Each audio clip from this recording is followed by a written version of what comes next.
വചനാഗ്നി വചനാഗ്നി ആത്മാവിൽ അഭിഷേക വചനാഗ്നി വചനാഗ്നി വചനാഗ്നി ആത്മാവിൽ അഭിഷേക വചനാഗ്നി ദേശങ്ങൾ രാജ്യങ്ങൾ ഗോത്രങ്ങൾ വംശങ്ങളെങ്ങും അറിയട്ടെ വചനാഗ്നി ദേശങ്ങൾ രാജ്യങ്ങൾ ഗോത്രങ്ങൾ വംശങ്ങളെങ്ങും പടരട്ടെ വചനാഗ്നി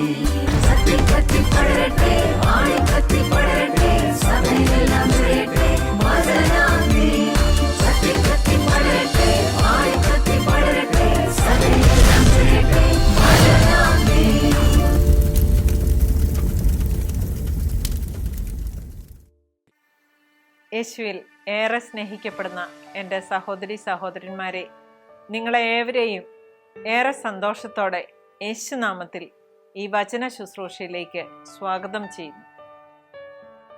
നാം ഇന്ന് ധ്യാനിക്കുന്ന വിഷയം, എന്നോട് കൂടെ 1 മണിക്കൂർ ഉണർന്നിരിക്കാൻ നിങ്ങൾക്ക് കഴിഞ്ഞില്ലേ എന്നതാണ്. നമുക്കേവർക്കും സുപരിചിതമായ ഒരു വചനമാണ്. മത്തായിയുടെ സുവിശേഷം 26-ാമത്തെ അധ്യായം 40-ാമത്തെ തിരുവചനമാണ് നാം ഇന്ന് ധ്യാന ചിന്തയ്ക്ക് വിഷയമാക്കുന്നത്.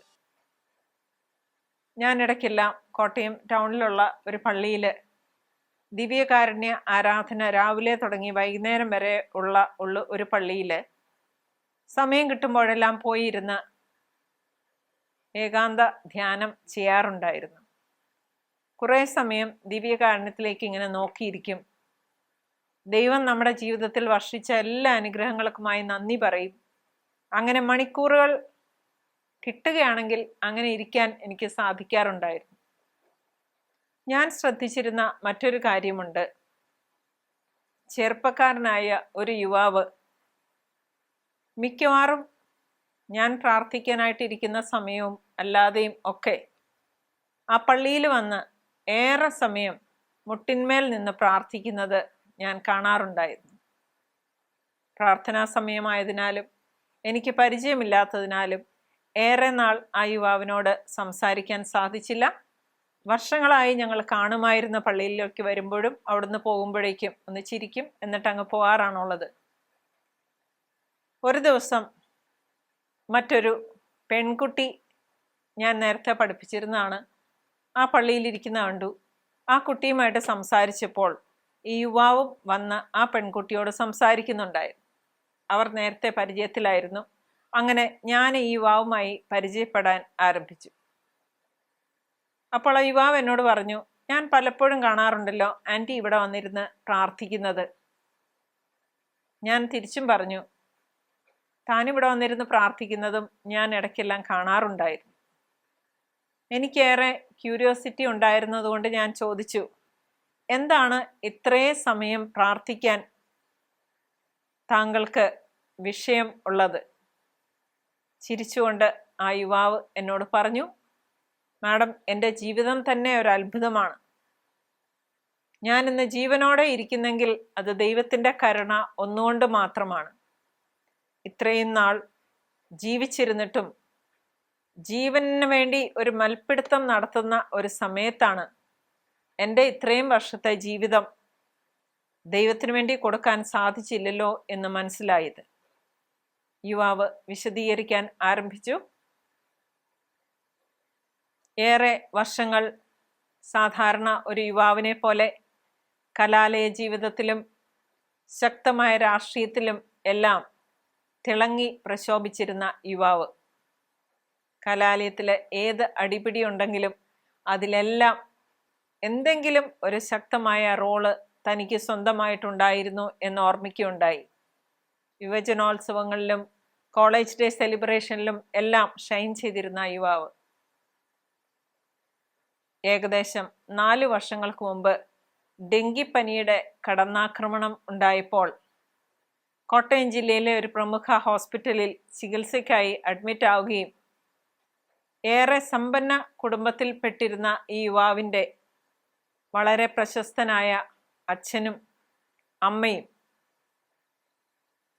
കൊച്ചി ആസ്റ്റർ മെഡിസിറ്റിയിലേക്ക് വിദഗ്ധ പരിശോധനയ്ക്കായി ഈ യുവാവുമായി യാത്ര ചെയ്യുകയുമുണ്ടായി.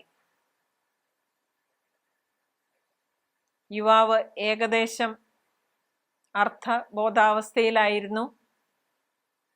ആ സമയം അവരുടെ കോളേജിൽ പഠിപ്പിച്ചിരുന്ന ഒരു മാഡം എറണാകുളത്ത് സ്ഥിരതാമസമാക്കിയിരുന്നു. ആ മാഡം ICUലോട്ട് ഈ പയ്യനെ കയറ്റുന്ന സമയത്ത് ചെവിയിൽ മന്ത്രിച്ചു കൊടുത്തു, യേശുവേ കരുണയായിരിക്കണമേ എന്ന് പ്രാർത്ഥിക്കുക, യേശു നിന്നെ സുഖപ്പെടുത്തും. യുവാവ് പറയുകയാണ്, അർത്ഥബോധാവസ്ഥയിലായിരുന്ന ഞാൻ എൻ്റെ ചുണ്ടുകൾ കൊണ്ടല്ലെങ്കിലും എൻ്റെ മനസ്സുകൊണ്ട് ഏറ്റുപറയാൻ തുടങ്ങി, ദൈവമേ ഇത്രയും വർഷമുണ്ടായിട്ടും നിന്നെ മഹത്വപ്പെടുത്തിയ ഒരു ജീവിതം നയിക്കാൻ എനിക്കിടയായില്ല. എന്നെ ഈ അസുഖത്തിൽ നിന്ന് നീ രക്ഷിക്കാൻ തിരുമനസ്സാകുന്നെങ്കിൽ, എന്നോട് കരുണയുണ്ടാകുന്നെങ്കിൽ തീർച്ചയായും ഇനി ഉള്ള സമയം അങ്ങേക്ക് വേണ്ടി ജീവിക്കുന്നതാണെന്ന് ഇന്ന് ഞാൻ വാക്ക് തരുന്നു. പ്രിയപ്പെട്ടവരെ, ഈ യുവാവ് പറയുകയാണ്, ICUവിൽ ഇദ്ദേഹം വിചാരിച്ചതൊരു സ്വപ്നമാണെന്ന്.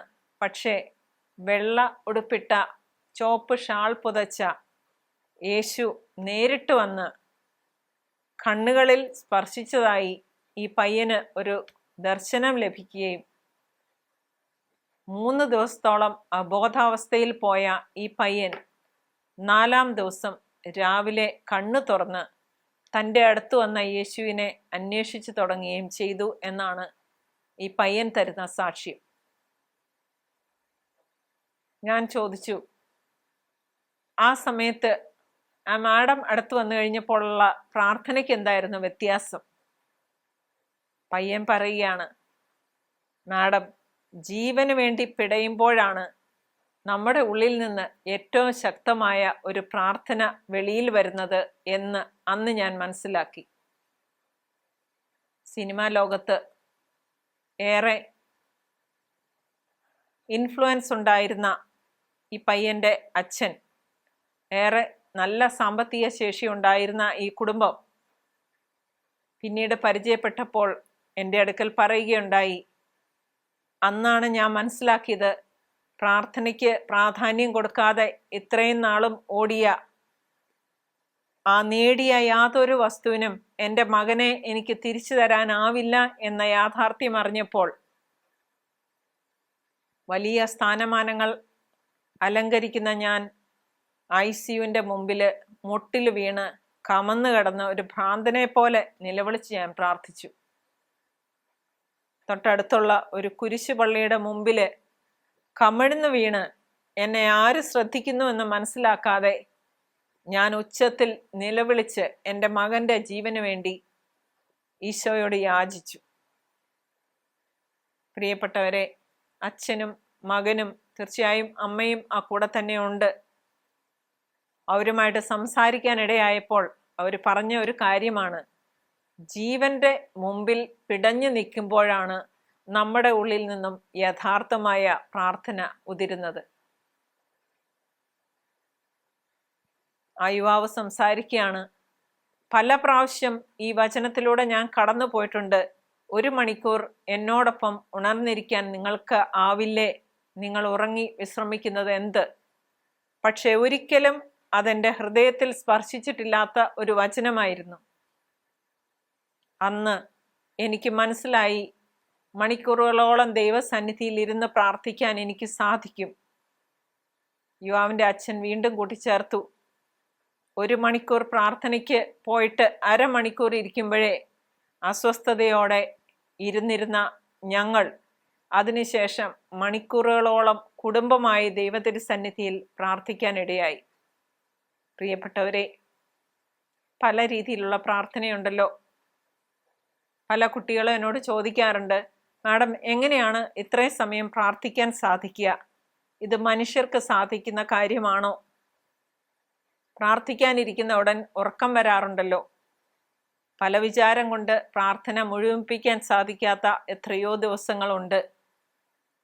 അപ്പോഴെല്ലാം നമ്മൾക്ക് കടന്നു ചെന്ന് അഭിഷേകം ലഭിക്കുന്ന ഒരു ഭാഗമാണ് നാം ഇന്ന് ധ്യാന ചിന്തയ്ക്ക് വിഷയമാക്കുന്നത്. അത് ലൂക്കായുടെ സുവിശേഷം 22-ാമത്തെ അധ്യായം 39 തിരുവചനമാണ്. 39 മുതൽ 46 വരെയുള്ള വചനങ്ങളിൽ നമുക്ക് പ്രാർത്ഥനയുടെ വിവിധ തലങ്ങളെപ്പറ്റി കാണാനായിട്ട് സാധിക്കും. തീർച്ചയായും ജീവിതം വഴിമുട്ടി നിൽക്കുന്ന അവസരങ്ങളിൽ, നിരാശയിലും ദുഃഖത്തിലും ഇനിയൊരടി പോലും മുന്നോട്ട് പോകാൻ പറ്റില്ല എന്ന നിമിഷങ്ങളിൽ, നാളെ ഒരു വലിയ റിസൾട്ടിനായി, ഒരു ബയോപ്സി റിസൾട്ടായി നിങ്ങൾ കാത്തിരിക്കുമ്പോൾ പല വിചാരം ഉണ്ടാവില്ല, ക്ഷീണമുണ്ടാവില്ല, ഉറക്കം വരില്ല. നമുക്ക് ആ വചനങ്ങളിലേക്കൊന്ന് കടന്നു ചെല്ലാം. അവൻ പുറത്തു വന്ന പതിവ് പോലെ ഒലിവ് മലയിലേക്ക് പോയി, ശിഷ്യന്മാരും അവനെ പിന്തുടർന്നു. പതിവ് പോലെ എന്ന വചനം നമ്മോട് പറയുന്നത് യേശു ഒരു അത്യാവശ്യമുള്ളപ്പോൾ മാത്രമല്ല പ്രാർത്ഥിച്ചിരുന്നത്, പതിവായി പ്രാർത്ഥിക്കാറുള്ള വ്യക്തിയായിരുന്നു എന്നാണ്. അവിടെ എത്തിയപ്പോൾ അവൻ അവരോട് പറഞ്ഞു, നിങ്ങൾ പരീക്ഷയിൽ ഉൾപ്പെടാതിരിക്കാൻ പ്രാർത്ഥിക്കുവിൻ. തീർച്ചയായും പ്രലോഭനങ്ങളും പരീക്ഷകളും നമ്മെ അഭിമുഖീകരിക്കുമ്പോൾ പ്രാർത്ഥിക്കുന്ന ഒരാൾക്ക് വളരെ അർത്ഥവത്തായി അതിൽ കൂടെ കടന്നു പോകാനായി സാധിക്കും. അവൻ അവരിൽ നിന്ന് ഒരു കല്ലേറ് ദൂരം മാറി മുട്ടിന്മേൽ വീണ് പ്രാർത്ഥിച്ചു. കല്ലേറ് ദൂരത്തിനും തീർച്ചയായിട്ടും അർത്ഥമുണ്ട്. ചിലപ്പോൾ ചില ഗ്രൂപ്പിലിരുന്ന് നമുക്ക് പ്രാർത്ഥിക്കാനായിട്ട് ബുദ്ധിമുട്ടുണ്ട്. നമ്മുടെ ശ്രദ്ധയെ വഴിതിരിച്ചു വിടുന്ന സംസാരങ്ങളും ശബ്ദങ്ങളും എല്ലാം ഉണ്ടാവുമ്പോൾ, നമ്മെ പ്രലോഭിപ്പിക്കുന്ന സാഹചര്യങ്ങളും നമുക്ക് ആഹ്ലാദം പകരുന്ന പല സംഭവങ്ങളും നടക്കുമ്പോൾ ഒരു കല്ലേറ് ദൂരം മാറിയിരുന്ന് പ്രാർത്ഥിക്കുന്നതാണ് എന്തുകൊണ്ടും നല്ലത്. വീണ്ടും പറയുകയാണ്, അദ്ദേഹം പ്രാർത്ഥിച്ചു. യേശു പ്രാർത്ഥിച്ചത് എങ്ങനെയാണ്? പിതാവേ, അങ്ങേക്ക് ഇഷ്ടമെങ്കിൽ ഈ പാനപാത്രം എന്നിൽ നിന്ന് അകറ്റണമേ, എങ്കിലും എൻ്റെ ഹിതമല്ല അങ്ങയുടെ ഹിതം നിറവേറട്ടെ. പ്രിയപ്പെട്ടവരെ, യേശു പഠിപ്പിച്ച പ്രാർത്ഥന എന്ന് നാം അഭിമാനത്തോടെ ചെല്ലുന്ന കർത്തൃപ്രാർത്ഥനയുണ്ടല്ലോ, അതിൽ പറയുന്നത്, സ്വർഗസ്ഥനായ ഞങ്ങളുടെ പിതാവേ, അങ്ങയുടെ നാമം പൂജിതമാണമേ, അങ്ങയുടെ രാജ്യം വരണമേ, അങ്ങയുടെ തിരുവിഷ്ടം സ്വർഗത്തിലെ പോലെ ഭൂമിയിലുമാകണമേ എന്നാണ്. എന്താണ് നമ്മുടെ പ്രാർത്ഥനയുടെ ഉള്ളടക്കം? നാം നമ്മുടെ ഇഷ്ടമല്ലേ പ്രാർത്ഥിക്കാറുള്ളത്? നിർബന്ധം പിടിച്ച് പ്രാർത്ഥനയുടെ കണ്ടന്റ് എന്താണെന്ന് ശ്രദ്ധിച്ചാൽ നമുക്ക് മനസ്സിലാകും, നമ്മൾക്കുള്ള നിരവധി ആവശ്യങ്ങൾ നാം നിരത്തുകയാണ്, ഇതെല്ലാം സാധിച്ചു തരണേ എന്നല്ലേ നമ്മളുടെ പ്രാർത്ഥന. സഹനവും ബുദ്ധിമുട്ടും കഷ്ടപ്പാടും തരണേ എന്ന് പ്രാർത്ഥിക്കുന്ന ആരാണുള്ളത്? നാളെ ഞാനൊരു സഹനത്തിൽ കൂടെ കടന്നു പോകേണ്ടിയിരിക്കുന്നു എന്ന ലാഞ്ചന വരുമ്പോൾ തന്നെ, കർത്താവെ ഇത് ഒഴിവാക്കി തരണമേ എന്നല്ലേ നാം പ്രാർത്ഥിക്കാറുള്ളത്. പ്രിയപ്പെട്ടവരെ, നാം എല്ലാവരും ബലഹീനരാണ്. നമ്മുടെ പ്രാർത്ഥനയുടെ രീതി ഒരല്പം മാറ്റാനായിട്ട് ഇന്നത്തെ ഈ ധ്യാനം നമ്മളെ സഹായിക്കും എന്നതിൽ യാതൊരു സംശയവുമില്ല.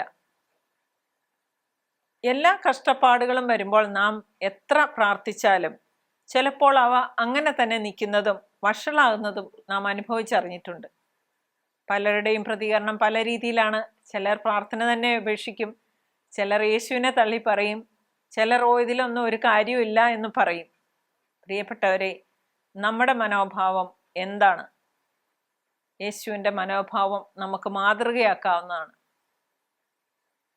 പിതാവെ, കഴിയുമെങ്കിൽ ഇത് നീക്കിത്തരണമേ, എങ്കിലും എൻ്റെ ഇഷ്ടമല്ല അങ്ങയുടെ ഇഷ്ടം നിറവേറട്ടെ എന്ന് പ്രാർത്ഥിക്കാനായിട്ട് നമുക്ക് സാധിക്കുന്നുണ്ടോ?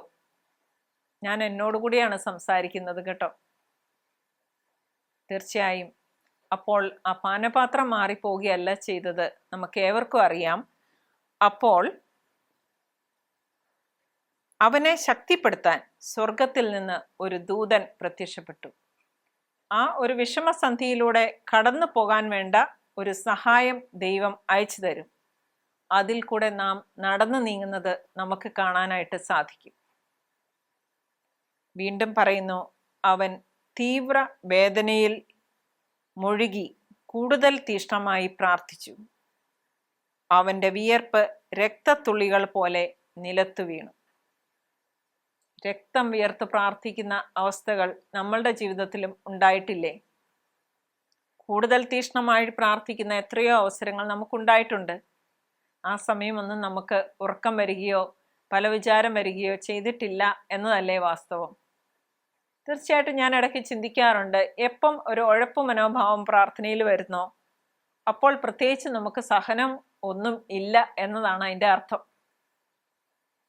നമുക്ക് ഉറക്കം വരുന്നെങ്കിൽ ആ ഇരുന്നുറങ്ങാനുള്ള ഒരു സാഹചര്യം അവിടെ തന്നത് ദൈവമല്ലേ?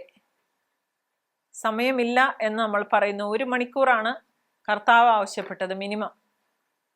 24 മണിക്കൂറുണ്ട് ഒരു ദിവസത്തിന്. എത്രയോ സമയം എന്തെല്ലാം ആവശ്യങ്ങൾക്കായി നാം നീക്കിവെക്കുന്നു. പ്രാർത്ഥിക്കുന്ന സമയം വരുമ്പോൾ ക്വാളിറ്റി ടൈം ഉപയോഗിക്കണം എന്നാണ് പറയാറ്. ഉറക്കം വരാത്ത സമയം, ഏറ്റവും ഫ്രഷ് ആയിരിക്കുന്ന സമയം കർത്താവിനെ സ്തുതിക്കാനും സ്തോത്രം ചെയ്യാനും സമയം ചെലവഴിച്ചാൽ തീർച്ചയായും അതൊരു നഷ്ടമായിട്ട് തീരുകയില്ല എന്ന് മാത്രമല്ല, ഏത് പ്രതിസന്ധി ഘട്ടങ്ങളിലൂടെയും യേശുവിൻ്റെ കൈ പിടിച്ച് കൂളായി നമുക്ക് നടന്നു പോകാനായിട്ട് സാധിക്കും എന്നാണ് ജീവിത അനുഭവങ്ങൾ തന്നെ നമുക്ക് പാഠമായി നിൽക്കുന്നത്. വീണ്ടും പറയാണ്, അവൻ പ്രാർത്ഥന കഴിഞ്ഞ് എഴുന്നേറ്റ് ശിഷ്യന്മാരുടെ അടുത്ത് വന്നപ്പോൾ അവർ വ്യസനം നിമിത്തം തളർന്ന് ഉറങ്ങുന്നത് കണ്ടു. അവൻ അവരോട് ചോദിച്ചു, നിങ്ങൾ ഉറങ്ങുന്നത് എന്ത്? പരീക്ഷയിൽ അകപ്പെടാതിരിക്കാൻ ഉണർന്നിരുന്ന് പ്രാർത്ഥിക്കുവിൻ. ഒരു കഥ ഓർമ്മ വരികയാണ്. വളരെ പാവപ്പെട്ട ഒരു പണിക്കാരനുണ്ടായിരുന്നു. അദ്ദേഹത്തിൻ്റെ പേര് ജോ എന്നായിരുന്നു.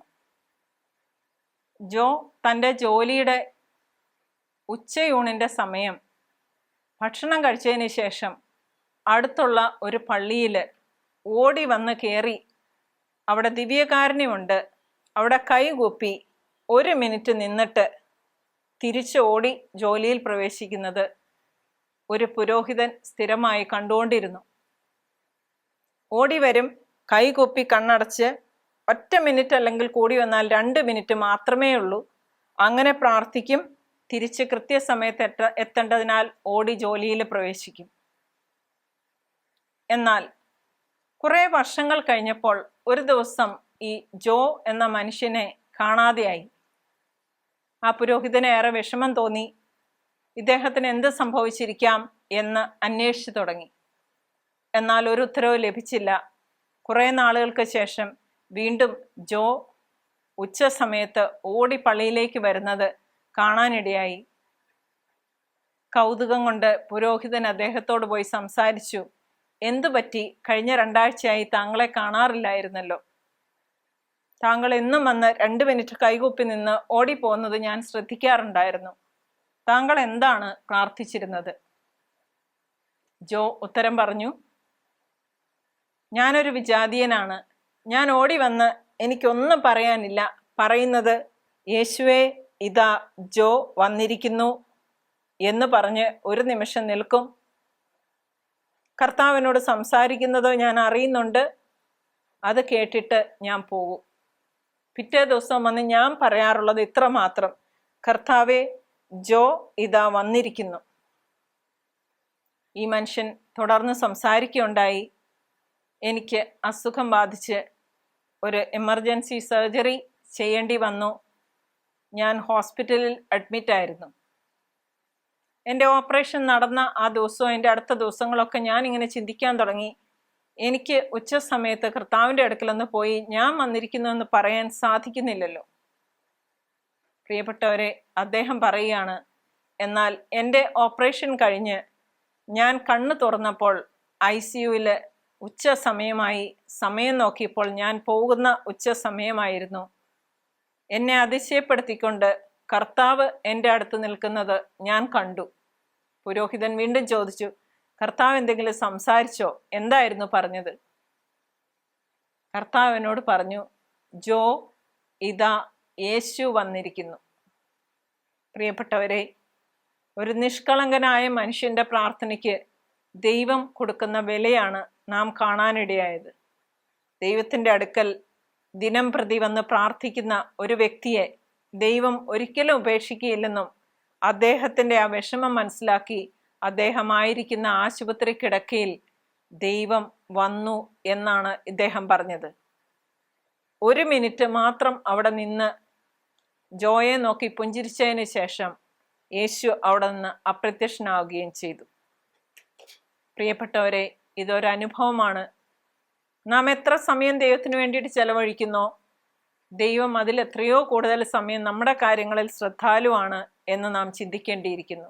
പ്രിയപ്പെട്ടവരെ, നമ്മൾ പ്രാർത്ഥന ജീവിതത്തിൽ നിന്ന് ചില സമയം അകന്നു പോകും. ജീവിത വ്യഗ്രത കൊണ്ടായിരിക്കാം. പക്ഷേ കർത്താവ് നമുക്ക് വേണ്ടി പ്രാർത്ഥിക്കുന്നുണ്ട്. നമ്മൾക്കിന്ന് പ്രാർത്ഥിക്കാൻ സാധിക്കുന്നെങ്കിൽ അത് ദൈവകൃപ കൊണ്ട് മാത്രമാണ്. അതിൻ്റെ ലക്ഷ്യം നമ്മെ പോലെയും അതിൽ കൂടുതൽ വിഷമിക്കുന്ന ഒരുപാട് പേരെ ശക്തിപ്പെടുത്താൻ നമ്മളുടെ പ്രാർത്ഥനകൾക്കാകും എന്നതിൽ യാതൊരു സംശയവുമില്ല എന്ന് വചനാധിഷ്ഠിതമായി തെളിഞ്ഞിരിക്കുകയാണ്. ഇനിയും മറ്റൊരു വചനം ഇങ്ങനെ തന്നെ പറയുന്നു. തോബിത്ത് 4-ാമത്തെ അധ്യായം 19-ാമത്തെ വചനം. നിന്റെ പാതകൾ നേരെയാകുവാനും നീ നനയ്ക്കുന്ന കാര്യങ്ങൾ ശുഭമായി ഭവിക്കാനും അവിടുത്തോട് പ്രാർത്ഥിക്കുക. പ്രിയപ്പെട്ടവരെ, ചില കാര്യങ്ങൾ നാളുകളായി പ്രാർത്ഥിച്ചിട്ടും ഉത്തരം കിട്ടാതെ വരുമ്പോൾ നാം ഏറെ വിഷമിക്കാറില്ലേ? വചനം തന്നെ പറയുന്നുണ്ടല്ലോ, നമുക്ക് ആ കാര്യം നന്മയായിട്ട് തീരാത്തത് കൊണ്ട് മാത്രമാണ് നമുക്കതിന് ഉത്തരം കിട്ടാത്തത്. എനിക്ക് എൻ്റെ വ്യക്തിപരമായ ജീവിതത്തിൽ പല അനുഭവങ്ങളിലൂടെ അത് തെളിഞ്ഞിട്ടുണ്ട്. അതിനുശേഷം ഞാൻ പ്രാർത്ഥിക്കുന്ന ഒരു പ്രാർത്ഥനയുണ്ട്. എല്ലാ പ്രാർത്ഥനകൾക്ക് ശേഷം, കർത്താവെ, ഞങ്ങൾ ചോദിക്കാൻ മറന്നുപോയ നന്മകൾ കൂടെ കൂട്ടിച്ചേർത്ത് തന്ന് ഞങ്ങളെ അനുഗ്രഹിക്കണമേ. ഞാൻ ചോദിച്ച ഏതെങ്കിലും കാര്യങ്ങൾ എൻ്റെ നന്മയ്ക്കായിട്ടുള്ളതല്ലെങ്കിൽ കർത്താവെ, അത് നീക്കിക്കളയണമേ. പ്രിയപ്പെട്ടവരെ, ദൈവത്തോട് ചേർന്ന് നിൽക്കുവിൻ, അവിടുന്ന് നിങ്ങളോടും ചേർന്ന് നിൽക്കും എന്ന വചനമനുസരിച്ച് എത്ര സമയം ദൈവത്തിനായി കൊടുക്കുന്നോ അത്രയും ആത്മീയമായിട്ട് ഉയരാനും പരിശുദ്ധാത്മാവിൻ്റെ വരങ്ങളാൽ നിറയാനും നമുക്ക് സാധിക്കും. മറ്റു പലതും ലഹരിയായി കൊണ്ട് നടക്കുന്ന വ്യക്തികൾക്ക് തീർച്ചയായും യേശു ഒരു ലഹരിയായി മാറണം.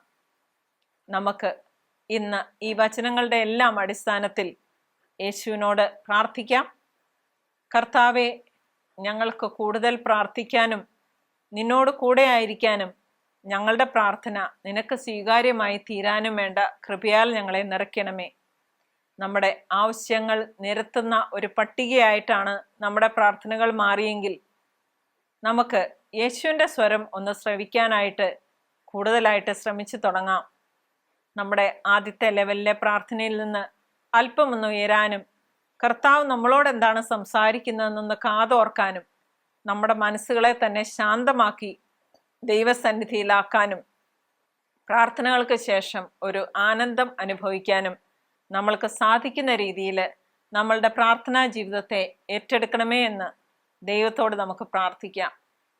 ഈ വചനം ശ്രവിച്ചുകൊണ്ടിരിക്കുന്നതിൽ അനേകം പേരുണ്ടായിരിക്കും ജീവിതത്തിൻ്റെ പരിപരുത്ത യാഥാർത്ഥ്യങ്ങളിൽ കൂടെ കടന്നു പോകുമ്പോൾ അതുവരെ മാറ്റി നിർത്തിയിരുന്ന പ്രാർത്ഥനയെ ചേർത്ത് പിടിക്കുന്നതും അത് ജീവിതത്തിൻ്റെ ദിനചര്യയായി ഇനിയുള്ള ദിവസങ്ങളിലേക്ക് മാറ്റുന്നതും. ഞാൻ ആദ്യം പറഞ്ഞ യുവാവ് സംസാരിച്ചതുപോലെ ജീവിതത്തെയും മരണത്തെയും മുഖാഭിമുഖം കാണുന്ന നിമിഷങ്ങളിൽ കർത്താവിനെ വിളിച്ച് പ്രാർത്ഥിച്ചാൽ ബാക്കിയുള്ള ജീവിതം കർത്താവിന് വേണ്ടി എത്ര സമയം കൊടുക്കാമോ അത്രയും കൊടുക്കാനുള്ള കൃപാവരത്താൽ നിറയുന്നതിനായി നമുക്ക് പ്രാർത്ഥിക്കാം.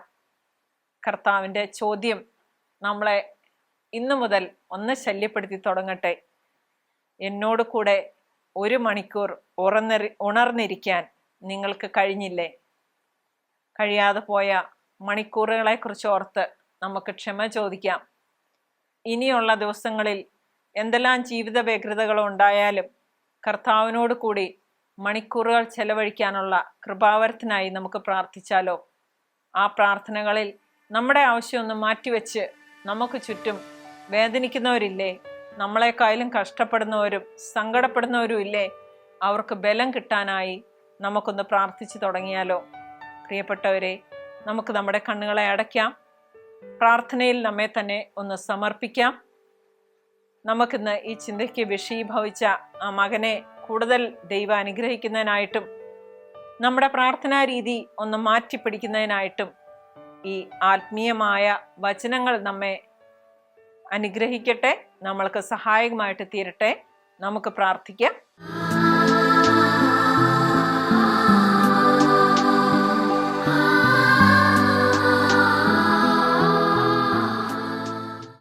കർത്താവെ, ഞങ്ങളുടെ നല്ല ഈശോയെ, ഈ സമയം പ്രാർത്ഥിക്കുന്നതിനെ പറ്റി കർത്താവെ അങ്ങ് പറയുകയാണല്ലോ. ചോര വിയർത്ത് അങ്ങ് പ്രാർത്ഥിച്ചപ്പോഴും കഴിയുമെങ്കിൽ ഈ പാനപാത്രം തിരിച്ചെടുക്കണമേ, എങ്കിലും എൻ്റെ ഇഷ്ടമല്ല അങ്ങയുടെ ഇഷ്ടം നിറവേറട്ടെ എന്ന് പറഞ്ഞ വചനം ചൊല്ലി പ്രാർത്ഥിക്കാൻ ഞങ്ങൾക്കിടയാകണമേ. ആ സമയത്ത് കർത്താവെ, ഞങ്ങളുടെ ആ പാനപാത്രം മാറിയില്ലെങ്കിലും ഞങ്ങളെ ശക്തിപ്പെടുത്താൻ അങ്ങേ ദൂതന്മാരെ അയക്കണമേ എന്ന് പ്രാർത്ഥിക്കുന്നു. ഈശോയെ, അങ്ങ് ആഗ്രഹിക്കുന്ന രീതിയിൽ പ്രാർത്ഥിക്കാൻ വേണ്ട കൃപയാൽ ഞങ്ങളെ നിറയ്ക്കണമേ. കർത്താവെ, പ്രാർത്ഥനയിൽ ആനന്ദം കണ്ടെത്താനും പല വിചാരം കൂടാതെ നന്ദിയോടെ അങ്ങേ സ്തുതിച്ച് പ്രാർത്ഥിക്കാനും മറ്റുള്ളവർക്ക് വേണ്ടി പ്രാർത്ഥിക്കുവാനും ഈശോയെ, അങ്ങ് ഞങ്ങളിൽ നിന്ന് എന്താഗ്രഹിക്കുന്നോ അത് ചെയ്യാനുള്ള കൃപയാൽ ഞങ്ങളെ നിറയ്ക്കുന്നതിനായിട്ടും ഞങ്ങൾ ഈ സമയം പ്രാർത്ഥിക്കുന്നു. ഈശോയെ, ഞങ്ങൾക്ക് എന്തെങ്കിലും പ്രാർത്ഥിച്ചിട്ട് ഉത്തരം കിട്ടുന്നില്ലെങ്കിലും വൈകുന്നെങ്കിലും അങ്ങ് ഞങ്ങളുടെ കാര്യത്തിൽ താല്പര്യമുള്ളവനാണെന്നും തക്ക സമയത്ത് അങ്ങ് ഞങ്ങളെ ഉയർത്തുമെന്നും ഇത് കേട്ടുകൊണ്ടിരിക്കുന്ന എല്ലാവരുടെയും മനസ്സിലേക്ക് ആഴത്തിൽ ബോധ്യം നിറയ്ക്കാൻ വേണ്ട അനുഗ്രഹം ഞങ്ങൾക്ക് നൽകണേ എന്ന് പ്രാർത്ഥിക്കുന്നു. സെയിൻറ്റ് അഗസ്റ്റിന് വേണ്ടി മോനിക്ക പുണ്യവതി പ്രാർത്ഥിച്ചതുപോലെ വർഷങ്ങളായിട്ട് മക്കൾക്ക് വേണ്ടി പ്രാർത്ഥിച്ചുകൊണ്ടിരുന്ന അമ്മമാരെ സമർപ്പിച്ച് പ്രാർത്ഥിക്കുന്നു. ദൈവമേ, പ്രാർത്ഥനയ്ക്ക് ഉത്തരം കൊടുക്കണമേ. അങ്ങ് ആഗ്രഹിക്കുന്ന സമയത്തും രീതിയിലും എല്ലാവരുടെയും പ്രാർത്ഥനകൾക്ക് അങ്ങ് ഉത്തരം കൊടുക്കണമേ. കർത്താവെ, കൂടുതൽ തീഷ്ണതയോടെ പ്രാർത്ഥിക്കാൻ വേണ്ട ദൈവകൃപയാലും പരിശുദ്ധാത്മാ നിറവിനാലും ഞങ്ങളെ നയിക്കണമേ. അമ്മേ മാതാവേ, അമ്മ ഇതെല്ലാം ഹൃദയത്തിൽ സംഗ്രഹിച്ച് ധ്യാനിച്ചുകൊണ്ടിരുന്ന പോലെ കർത്താവിനെ ധ്യാനിച്ചുകൊണ്ടിരിക്കാൻ വേണ്ട കൃപയാൽ ഞങ്ങളെ നിറയ്ക്കണമേ. സകല മാലാഖമാരെ, വിശുദ്ധരെ ഞങ്ങൾക്ക് വേണ്ടി ഈശോയോട് മധ്യസ്ഥം വഹിച്ച് പ്രാർത്ഥിക്കണമേ. യേശുവെ നന്ദി, യേശുവെ സ്തുതി, യേശുവെ സ്തോത്രം, യേശുവെ മഹത്വം. ആമേൻ.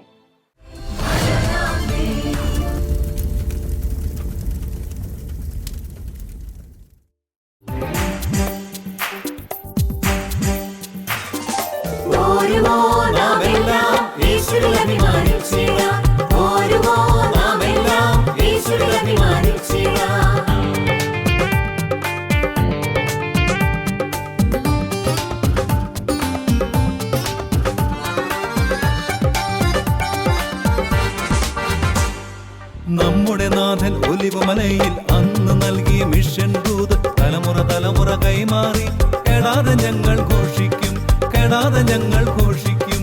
നമ്മുടെ നാഥൻ ഒലിവുമലയിൽ അന്ന് നൽകിയ മിഷൻ ദൂത് തലമുറ തലമുറ കൈമാറി കെടാതെ ഞങ്ങൾ ഘോഷിക്കും, കെടാതെ ഞങ്ങൾ ഘോഷിക്കും. ഓരുമോ നാമെല്ലാം യേശുവിൽ അഭിമാനിച്ചിടാം, ഓരുമോ നാമെല്ലാം യേശുവിൽ അഭിമാനിച്ചിടാം, ഓരുമോ നാമെല്ലാം യേശുവിൽ അഭിമാനിച്ചിടാം.